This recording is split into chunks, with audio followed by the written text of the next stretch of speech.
5 minutos para o Rodrigo. Bom, vamos lá. O que ainda podemos privatizar no Brasil? Tudo, à exceção da justiça e da polícia. O governo deve cuidar das funções precípuas que lhe cabem.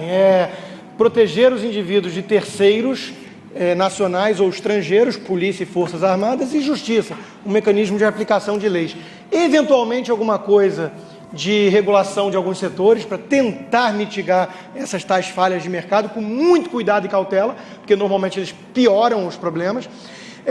E eventualmente para os mais carentes, como liberal, aceito até a questão dos vouchers que o Milton Friedman defendia para a educação e saúde, né? Os mais carentes eles podem ter ajuda, subsídio no custo, mas a oferta do serviço é concorrência privada, porque aí eles vão estar muito mais interessados na qualidade do serviço e não vamos ver talvez tantas greves como a gente vê em universidades públicas.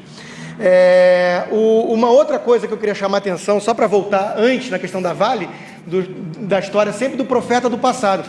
A Vale tinha ações negociadas em bolsa. Isso significa que eram milhões e milhões e milhões de agentes do Brasil e do mundo negociando dia a dia aquelas ações. E aí resulta o valor de mercado.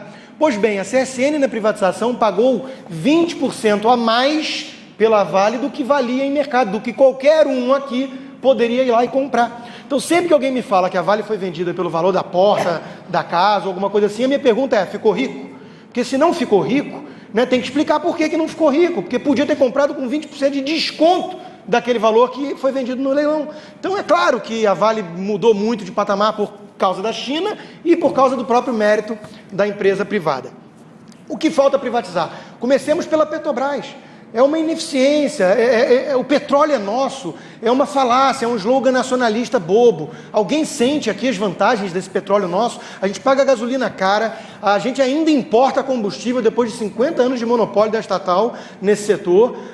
A empresa vira cabide de emprego, tem escândalo de corrupção o tempo todo, ajuda lá os apaniguados do governo. Quer dizer, o deputado fala que quer aquela diretoria de furar poço abertamente na mídia. Quer dizer, que petróleo é nosso é esse que nos ajuda?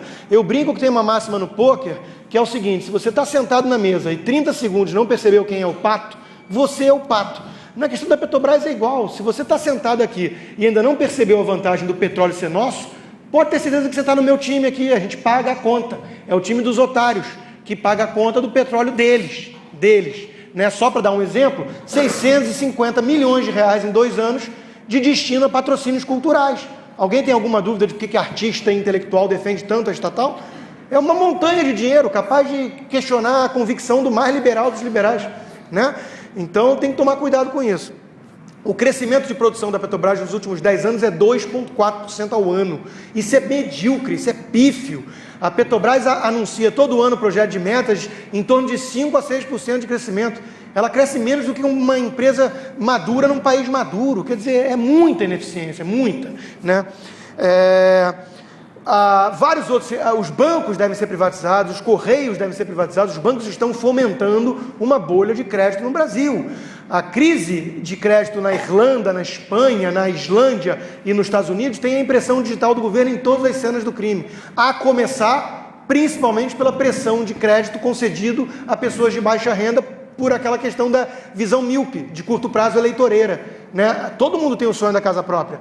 Aí você vai lá e fala, pô, então usa o banco para isso, né? O banco estatal. Nos Estados Unidos foi a Fannie Mae e a Freddie Mac. As empresas chegaram a ficar com um grau de alavancagem de $50 para cada um de patrimônio. É absurdo, era maior do que qualquer grau de alavancagem das empresas realmente privadas, né? Aconteceu o que aconteceu. Temos que tomar cuidado com essas medidas populistas, né? Então, no Brasil, os bancos estão sendo usados como instrumento eleitoreiro de curto prazo. E quem vai pagar a conta somos nós. Alguém aqui tem mais de 30 anos, lembra do caso do BNH. É parecido, de novo é a mesma história, né? Então tem que privatizar tudo isso que está aí de estatal. O governo não tem que ser empresário, ele tem que cuidar de leis, ele tem que cuidar de justiça e segurança. Além disso, essas questões mais exóticas, né? Floresta e tudo mais. Existem florestas privadas no Brasil, várias, né? Das empresas de produção de celulose, por exemplo, são todas muito bem preservadas.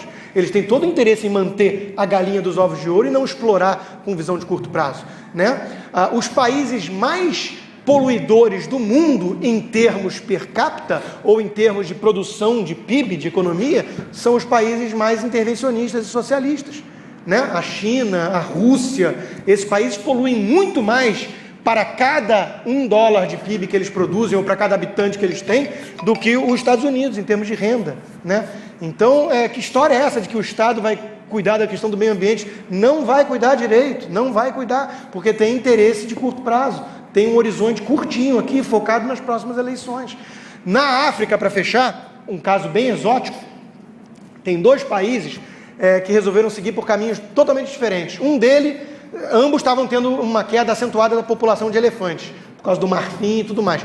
Um deles virou e falou o seguinte: proibida a caça ao elefante. O Estado aqui vai proteger o patrimônio da humanidade. O que aconteceu?